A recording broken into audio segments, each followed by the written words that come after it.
Ang kamatayon nagpadayon sa paghulga natong tanan og naghatag ni og dili tiaw-tiaw nga kabalaka og kahadlok sa mga tao.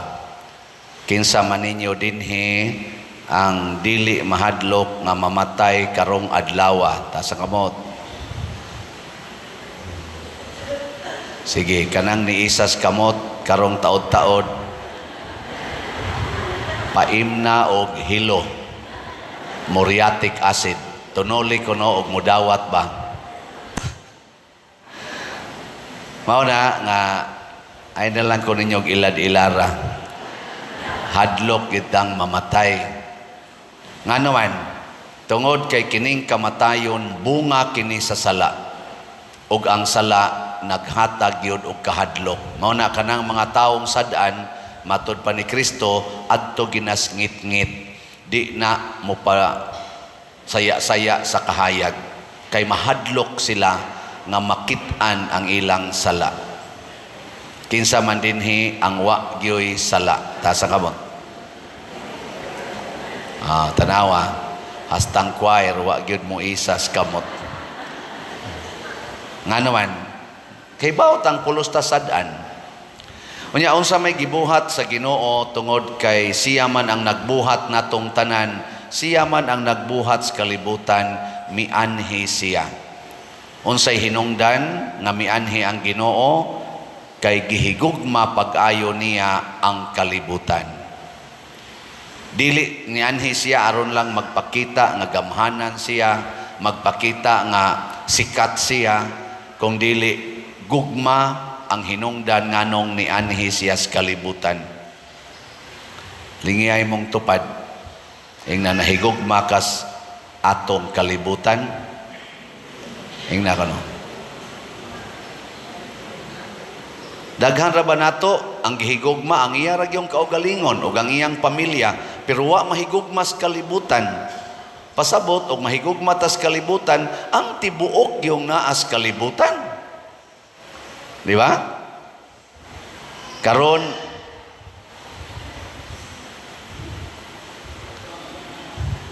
gideklarar na gid na sa atong mga environmentalist nga dako na kayog damage ang atong ozone layer tungod aning pollution, tungod aning mga aso gikan sa lain-lain lang nga sinugdanan, mga sunog, mga kompanya nga siging aso, mga factories, tanan aso. Purti na yung pagkadaota sa ozone layer nga hinungdan kuno aning global warming, climate change, sige ng baha, sige na ning mga bagyo, mga tsunami, mga linog, tungod na sa climate change, global warming. O kana, kalibutan na ha. Gideclare na sad nila, labi na din his Pilipinas, nangaguba na ang atong forests, ang atong mga mountains, mga bukid, ang atong mga water tables underneath, ang atong mga dagat, labi na gyud ang atong mga kaning baybayon, mga coral reefs, ang atong mga katunggan nangamatay na. Ang uban gipang guba na gyud, gihimo ng mga karsada, gihimo na ganing mga buildings ang kadagatan. Ang atong mga tuburan sa tubig na contaminated na. Ang atong mga sapa nangaguba na. Jutay na lang kaing sapa nga pwede pa kang maligo. Kasagaran ros mga sapa hugaw na kaayo, din agay takapanglaba, din ata kasagob og tubig didto. Mga 1980s makasagob patag tubig, karon gubao na. Ang mga naong sa mga tao karon nangaguba na. Wa nay mga kilay nga tinud-anay, wa nay buhok nga tinud-anay, ang color na usab na, hastang mga ilalom sa babae, labi na gis babae, porti ng daghanang mga pills, gitumar, gipang laygit na, gipang ayudi na, nangaguba na sterile na, di na fertile, gi-sterilized, tungod anang mga pills. In general sad kita na nagdanat ang mga cancer cells, mga diabetes, naa na nato tungod aning daghan kay mga chemicals nga atong gipangkaon sa atong palibot o sa atong gisod sa lawas. Kinsay hinungdang naguba ni ang mga tao nga matod pas unang pagbasa masupilon sa Ginoo. Di na maminaw sa Ginoo o di na mahigugmas Ginoo. Nakalimot na sugo sa Ginoo sa gugma. Oo na siya. Giling nga imong tupad. Ing napamati na ko, hapit na ka makanser. Ing na. Oh, ay ko gilara sa siging kaon ninyo ng chemical. Kay bao man advance na kaya itong siyensya karon ay. Kay bao kayo sila nga kanang mga preserved, kanang mga preservatives, kanang mga mga chemicals nga gipakaos mga baboy, mga manok ug uban pa, kanang naas mga soft drinks, mga uban pa diha, pulos gina na chemicals nga makahatag natog cancer. Pero sige lang gyapon, sige. Kanang musupak kita ba? Musupak 'yon. Supak. Yan napagitay mga inconsistencies. Inconsistent kay tastanan. Ang samay akong ingon inconsistent. Ginaingon nga makadaot kuno sa atong ecological system, sa atong ecosystem kung putlon ang mga kahoy. No? Makadaot na dili. Makadaot. Kaklaro ana mao nang kunuhay istrikto kay ta nga kanang mga kahoy na adaplins dan bisag ni encroach nag mga 1 meter 2 meter sa mga bisan sa mga national highways di gyud putlon kay ngano man masuko gyud ang in charge sa atong gobyerno ana kay makadaot na sa ecosystem. Pero naay dagko kay mga subdivisions, dagko kayo mga bukid gipangbungkag, mga kahoy nga wagtang way nasuko.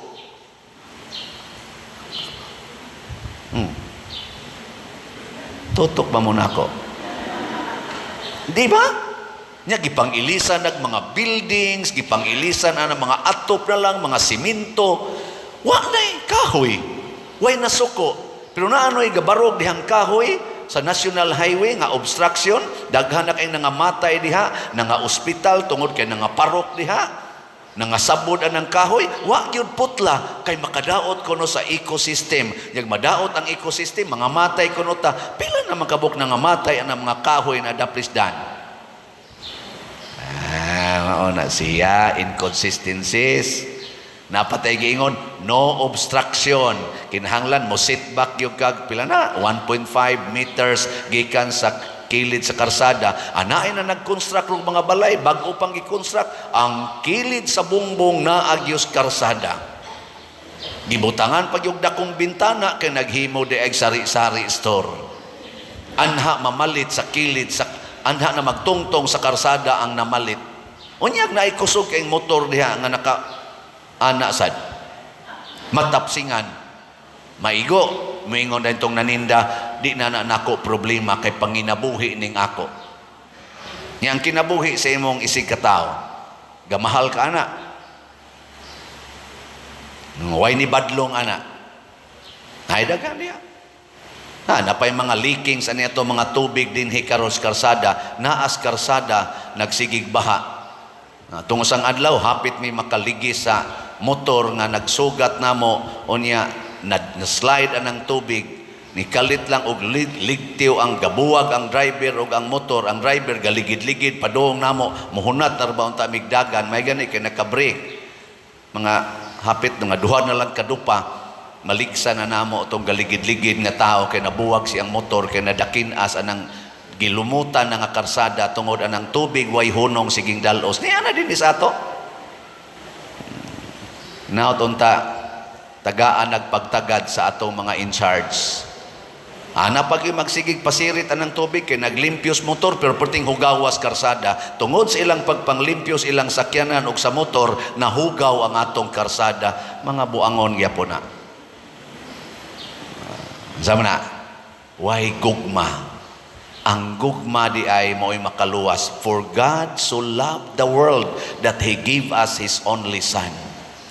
He gave up heaven in order to be with us. Mo ni karong gapingta kay timaan is kalipay nga naay Ginoo nga naghimo nato, nagmahal nato, gi-give up niya ang langit aron lang magpakamatay haron ta maluwas. Kita sa dunta mahigugma sa dunta taning Ginoo, i-give up sa dunta nato ning ato mga attachments aning mga butang kalibutanon aron mohigugma sad ta sa tibuok kalibutan. Kana lang mga parking diha sa mga daan, kanang parkingan, ang daan nga para sa publiko imong parkingan, i-give up kuno na. I-give up ng imong sakyanan ug wa gyud kay parkinganan ana. Ibaligya na nya ang halin ipalit og slots. O kaha ang halin imong ipabuhat og balay sa imong silingan. I-give up ng imong sakyanan nga naghasol-hasol anang daan.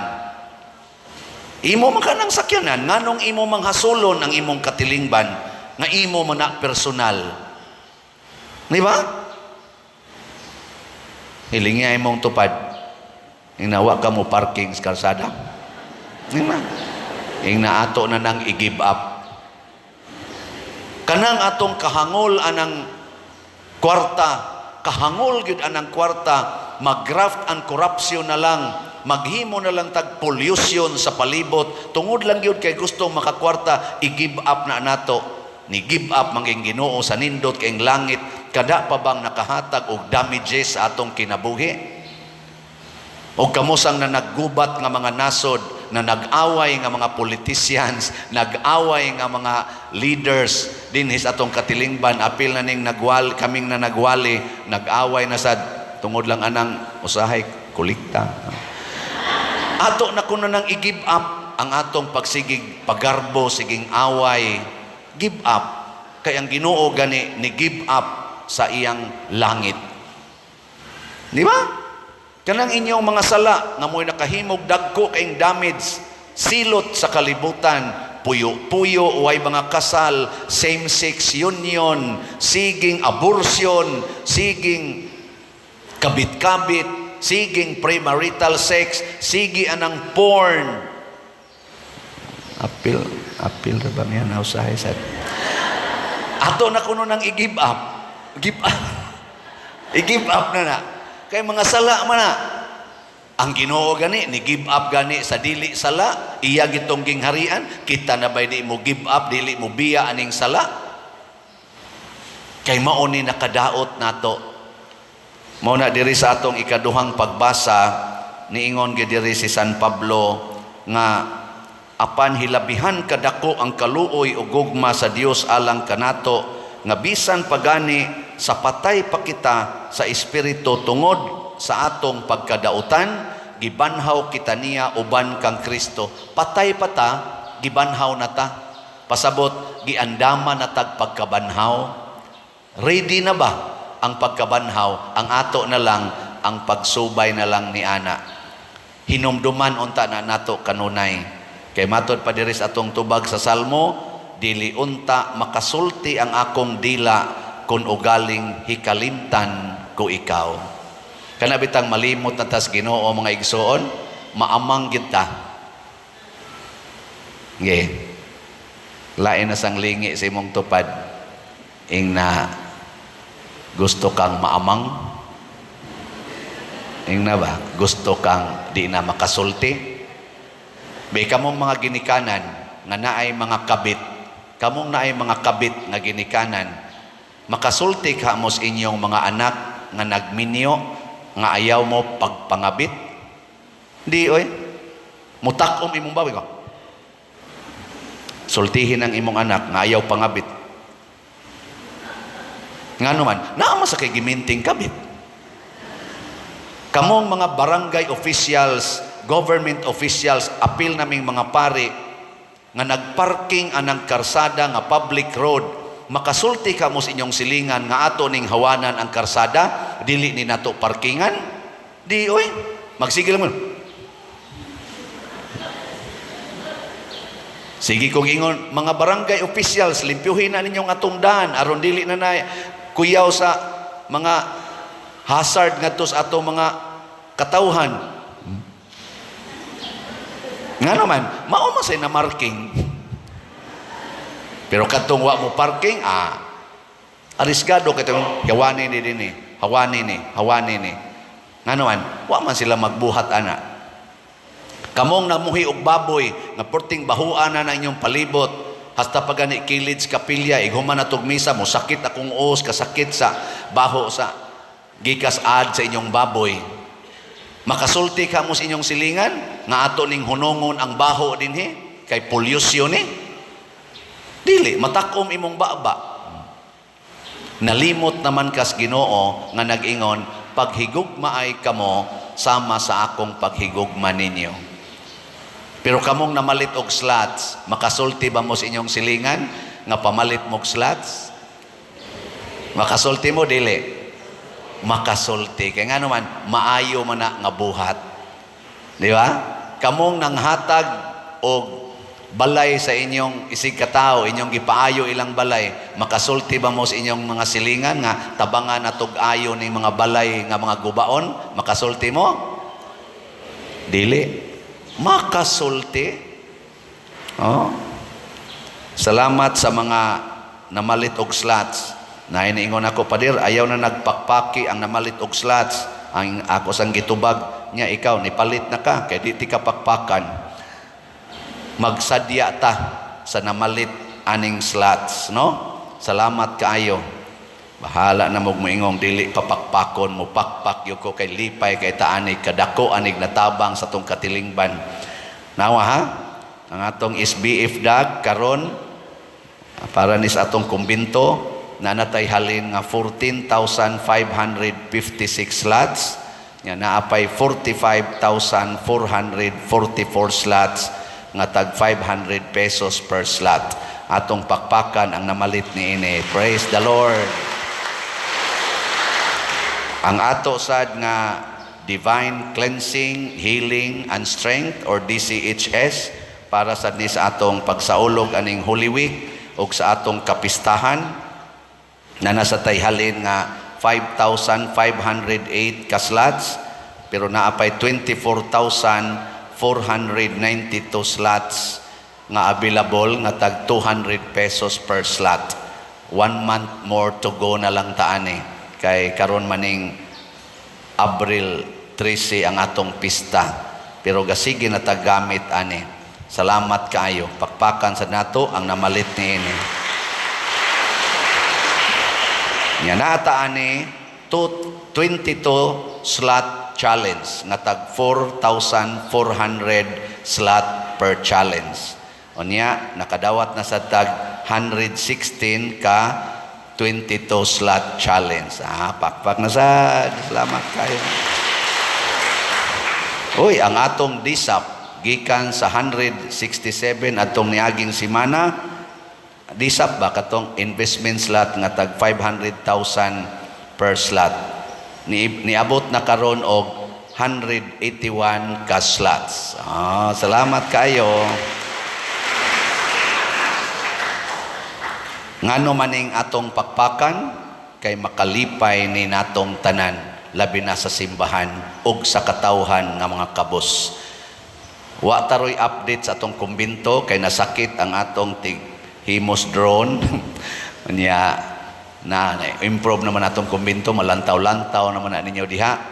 Nya kaning ato lang murag na man tingali mga balay na sad nga atong nahimo. Pila na maron ka balay ang nahimo dong? Naabay update. Ika 61 mao na siya before niya after mao na siya, no? Ang atong ika 62 mao na siya ang before, ang after mao na siya. Ika 63 na pa ba? Kana ika 63 niya mao sa na ang after mauna sad na siya. Murag wa na matingi 64. Wa na. Tulo ka balay na sad ang atong nahimo last week. Atong pakpakan ang atong mga panday. Mao ni resulta sa sitio. Nangandoy kog 60 ka balay, karon 63 na ang atong nahimo. Kinsa may nanghatag aning mga sitio nga atong gipang-ayo ning mga gubaon kay balay dinhi sa atong katilingban, dinhi sa atong parokya. Dili lang taga-parokya, dili lang teritorial, ang atong lain-lain nga mga nahigugma nato dito sa lain-laing mga nasod sa tibuok kalibutan. Salamat ninyong tanan. Nalipay ang atong mga tao dinhi at lumulupyo din sa atong parokya sa 5 ka barangay na ay nangalipay na karon nga di na sila matuan sa uwan inig-uwan. Maayo na ang ilang paghigda, dili na sila madisturbo sa uwan o kaha sa init o sa abog. Ngano man kay ni-give up mo sa inyong ginagmayng amount, ihatag na rin sa simbahan, pinaagian itong slat-slat. Ginagmay rani, pero dagko kayog nabuhat na ano'y mga bilyonaryo, dili kaayuhan ang gihatag, damages. Ngano man, kay gihigugma nila ang kwarta, dili na ang Ginoo. Muna, atong padayonon ang paghimo niini, og salamat ninyo nga wa malimot sa pagpalit og slot. So naadias gawas atong simbahan na ay mga slots diha. Basta na ay opportunity to give, give. Opportunity to forgive, forgive. Opportunity to die. Wa na ni sumpay. Din die. Sama ni Kristo, no? Ay, katapos ang lingi sa imong tupad. Last na lang gining lingi ing na sugod karon ako na kang pakamatyan. Okay na. Nasugod karon magpakamatay nako para nimo. Ang nilingi malangit, ang wa mulingi na miligro.